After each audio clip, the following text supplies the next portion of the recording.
Two children, born of a common mother, high in the mountains. One to the north, spawned from a small spring, a mere trickle at first, as any child starting out, only to carve his way through rock and earth, expending his energy as befits a young person. The other to the south a bit, spawned from ice high on the mountain, the daughter of Emmons, a great glacier on the slopes of a mountain built to parent glaciers. One runs white, while the other runs green, through no actions of their own, simply as a result of where they were born.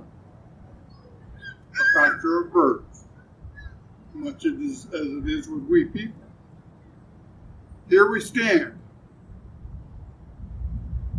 The two are as near as they will ever be. One just over there. The other a bit a ways. As our siblings would be after expending their energies of youth, they grow separate and go their own ways. Again, one to the north, the other to the south. But both are more placid now as befits their nature. Each headed to its own destination, never to be close again as they are here today. What has come before? 12,000 years ago, those siblings did not exist, not as they are today. There stood here where we stand today a sheet of ice 2 miles thick. It covered all that we can see, from the mountains to the east, across the flats to the mountains to the west.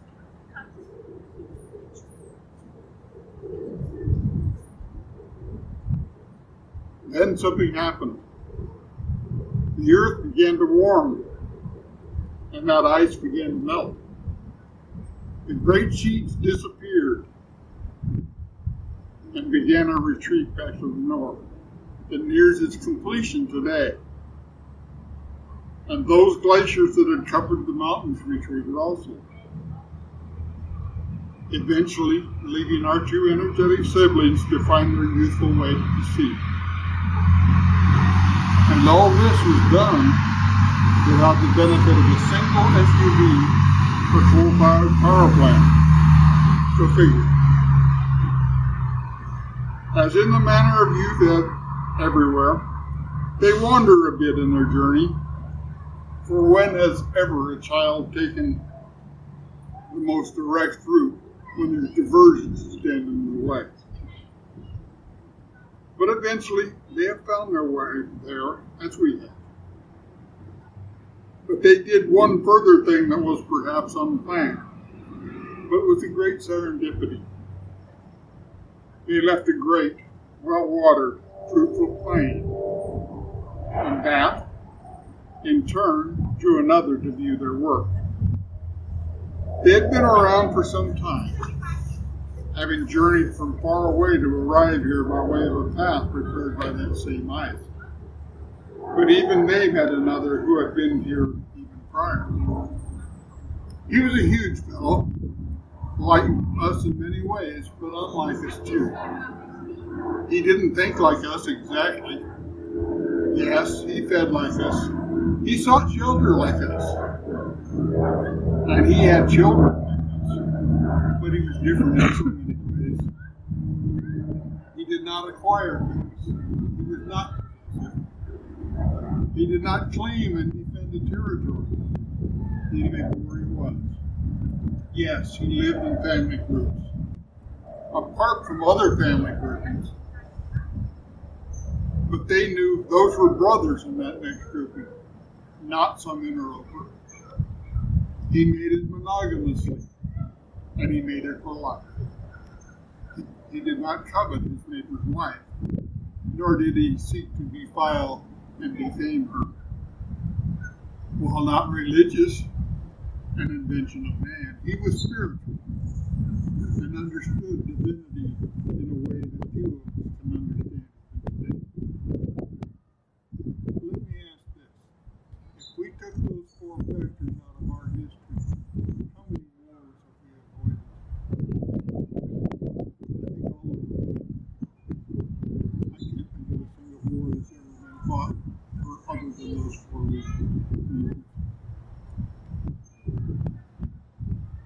What is it? So, an associate I knew with some hair samples. He had collected in his investigations, mainly in Northern California on the Bupar Reservation, and he wanted to test them to determine where they are from. Were they Sasquatch? He took them to Dr. Melba Ketchum down in Nugget, Texas, for analysis. She ran a company called DNA Diagnostics. He and Melba had connections. They knew one another well. And she did not want anything to do with it. She did not want her name associated with Sasquatch. It's a kiss of death for scientists. Okay. But, like I said, she owed David. So she said, I'll do this. I'll send them out to remote labs and have them tested. And I'll send them out to a forensic lab and have them. She did that. The forensic reports came back first. It said, unknown non-human primate. Then, University of Southern California sent their results back. Texas A&M University sent their results back. The University of Texas Arlington sent their results back. And the University of Texas Eastern sent their results back. And they all came back the same. Pure human. Now she had a quandary. Forensically, they're unknown non-human primate. Genetically, they're human. This lit a fire in her that she could not extinguish. She said, let's do this. They amassed 109 samples. They sent them for testing to 24 different labs, the number one labs in the nation, the best criminal forensic laboratories. And what they discovered was that we have two types of DNA. We have mitochondrial DNA, which comes from our mother's line. It's matrilineal. Our mother, our grandmother, our great-grandmother, on back to the origin. The other is nuclear DNA. That comes half from our father, half from our mother. When the egg and the sperm unite, half of each. The mitochondrial DNA is pure human. That is all you can get from the hair of the Sasquatch, is mitochondrial DNA. That's why it came back as human. Even though the hairs, forensically, were not human. The nuclear DNA had another option. They had markers that were non-human. The kicker there is 2.4 billion samples in GenBank, and it didn't match anything. We have no idea who that father is. Interesting. I started, as I said earlier, in 1958 with the Jerry Crew incident. I couldn't do much except study from then until after I got out of the Navy. And a submarine 300 feet under the Atlantic was not much chance of running face to face into one. But when I got out, I undertook a degree in forest engineering. First at Peninsula College in Port Angeles, then at the University of Washington. I have never worked a day for another company as an employee as a logging engineer, forest engineer. Why? When I got out, I found out what they made. Okay. And I had a little chippewa logging company going at that time, and I was making more money doing that than. Okay. But what I did do was a lot of consulting work. In this state, if you're going to build a road that crosses a stream used by anadromous fish runs, salmon, steelhead, smelt, you need a permit from the state to do that. They would hire me to go in and do the engineering. You have to go in, you measure the stream flow, the soil types, where your bridge would be, what you're going to use for abutments, all of that stuff, to make sure the bridge wasn't going to wash out and destroy the stream. I did a lot of these. And I could make in a weekend doing that what I would get a month as an employee. Okay. So that worked in well with my logging company. But it was at this time that I started meeting these big people face to face. We were talking about the Dickey River area in Lake Cosette. That was where much of this work was done. And what happened? I would hike in maybe 5, 6, 7 miles to where the bridge was going to be. I'd take my measurements, do all my work, hike back out. That night, sit down at my desk and do the writing, the draw up of it, and the writing, and formulate the report for the permit.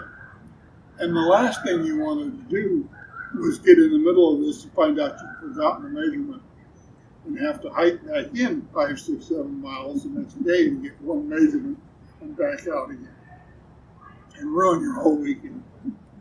So I'd do my measurements and I'd sit down on the bank and just do a rough drawing in my writing room. Now they have tablets that carry along and they do it all on computer. But we didn't have those things then. I mean, calculators that would add, subtract, multiply, and divide were brand new at that point, okay? Matter of fact, the first year they came out, I couldn't afford them. The second year, they were $750. My third year of college, they dropped to $120,000. I bought one. My last year, they were $25, and they had all the functions on them. So that's the evolution of that.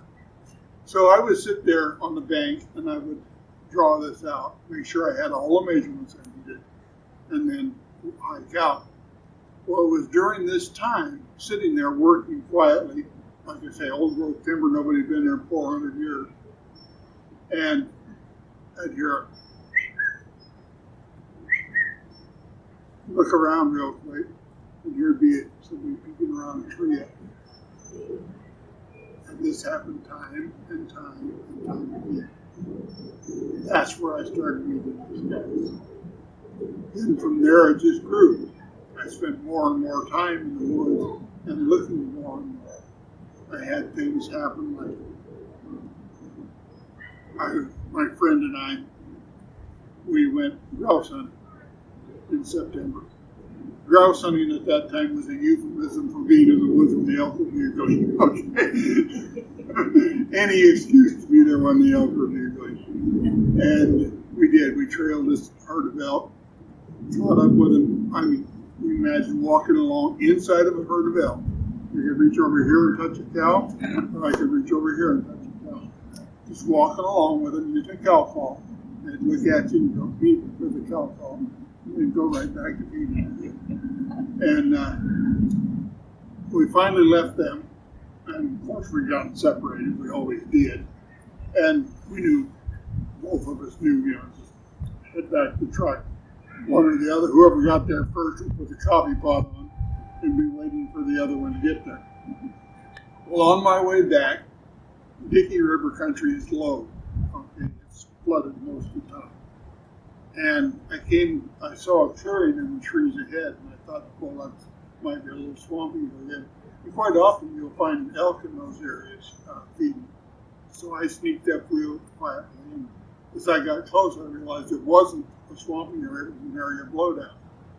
And there's these little microcosms of wind that come up there and blow the trees down. This is 5, 6 acres, and I sneaked up, peeked around this big spruce tree, and here's 2 beans in the middle of those trees picking oyster mushrooms. And the first thing I did was envy them because I love oyster mushrooms. But then I had an opportunity to sit and watch. And they were mates.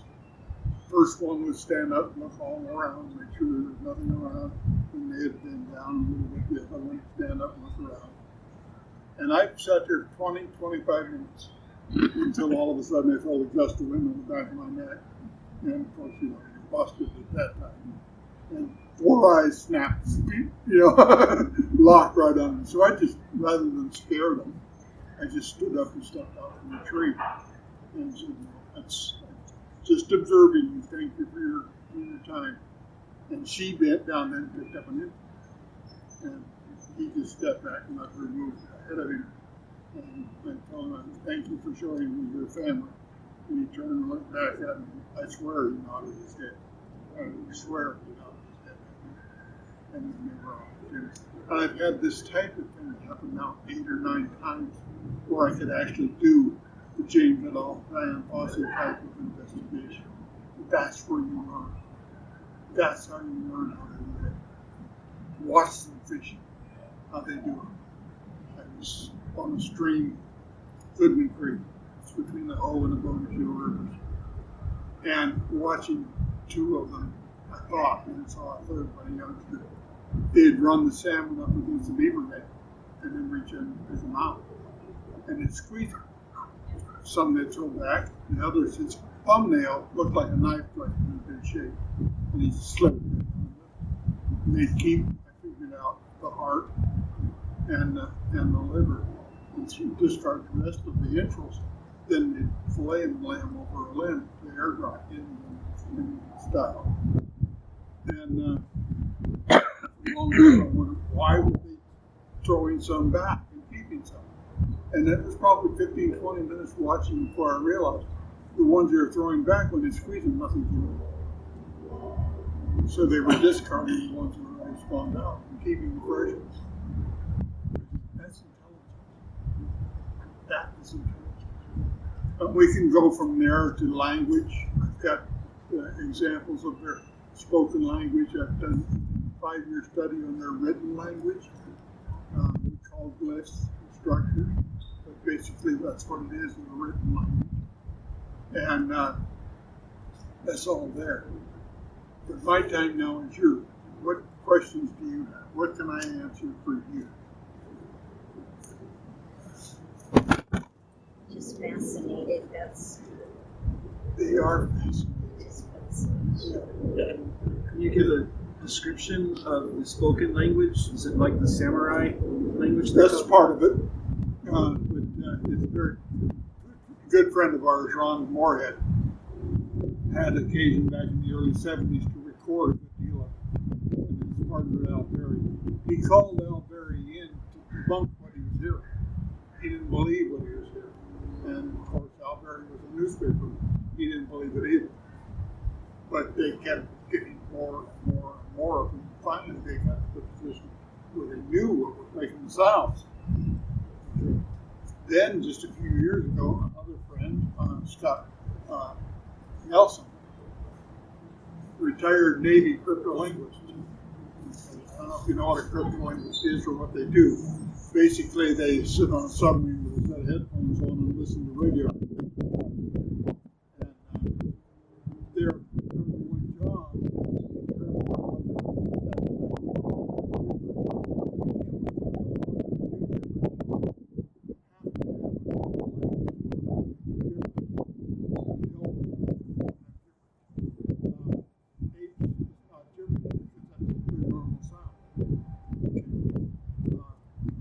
also, apes don't have the hiatal bone arrangement that we have with our tongue.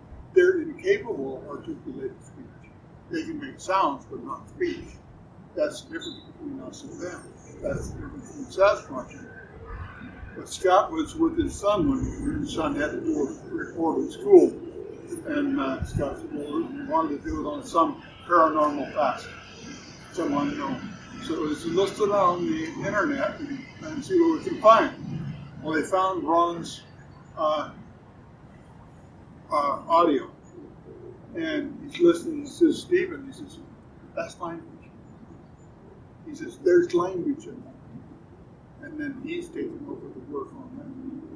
First thing he had to do to start getting the pheromones, the syllables, he had to slow it down 50%. Because they speak too fast.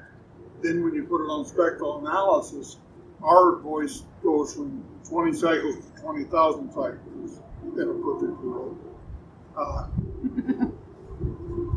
The older you get, the narrower that band gets. And mine's like between 45 cycles now and 10,000 instead of 20,000. But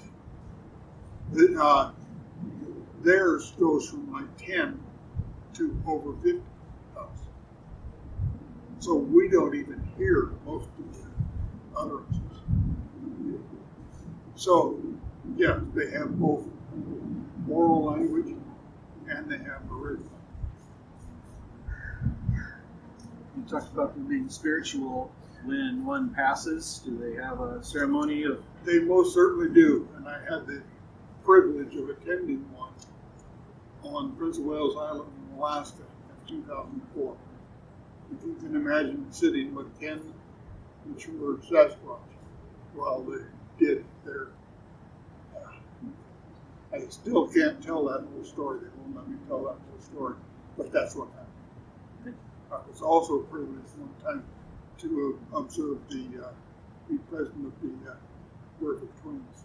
That was on January 15, 2015 in BC, Canada. And, yeah.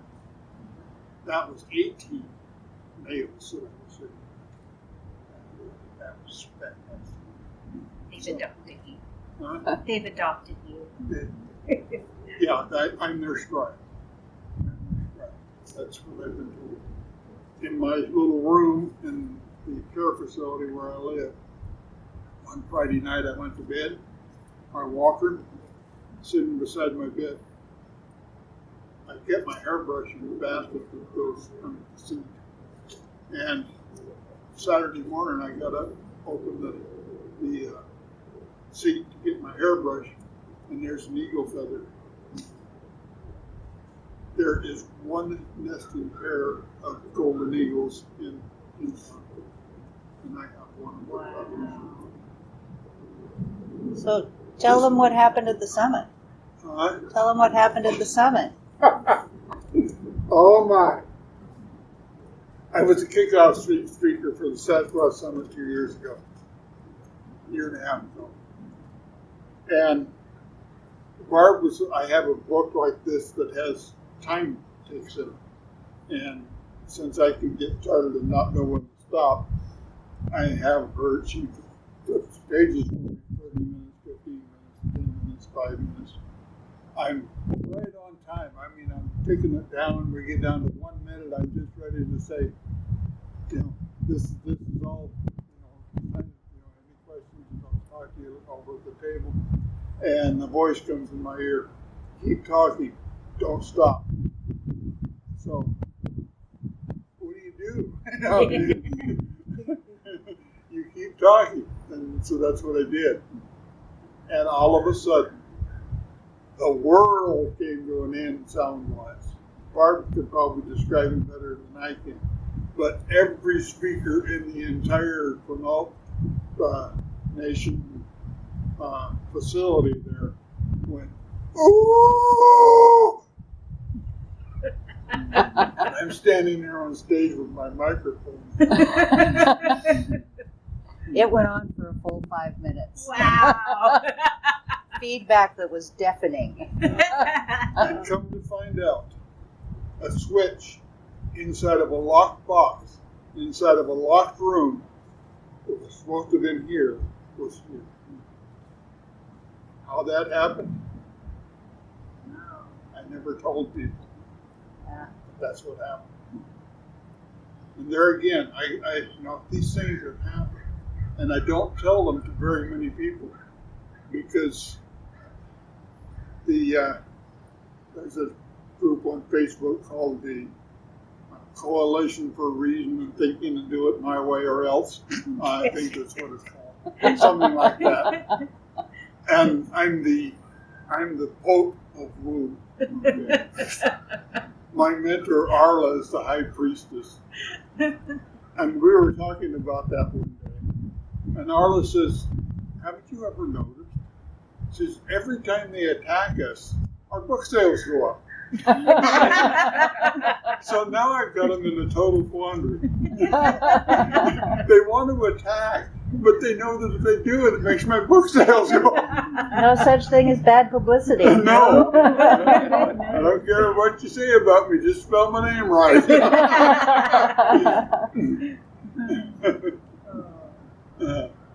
Anything else I can do?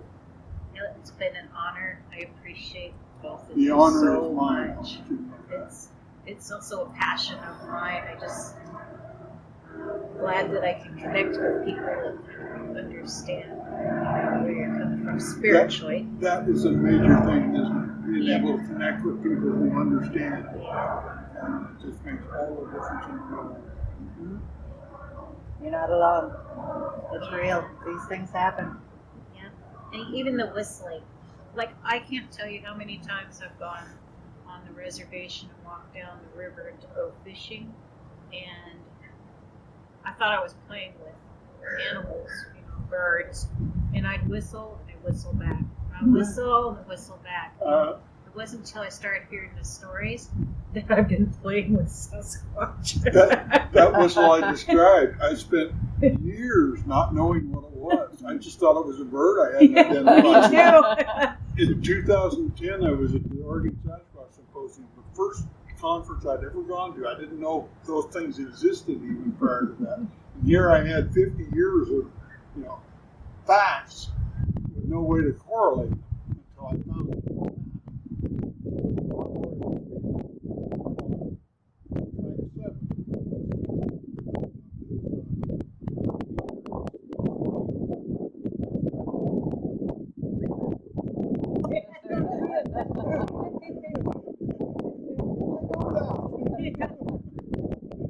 Speaking of whistles, after I called you and I was on my way here, I went through the light on the sharp corner down the road, and I had the window open on the driver's side that far, and I heard two very loud whistles that came from the forest beside the road that were loud enough that I could clearly hear them in the car. So we're probably not alone out here today. No, I can guarantee you that. I can feel curves in the back of my neck telling me that. Yeah, pretty cool. I looked at it as this was honoring what is unknown, and I wanted to honor them by making those things to honor what is out there. Oh, beautiful. They deserve that honor. Yeah, so Thank you very much. thank you guys Yeah. so much.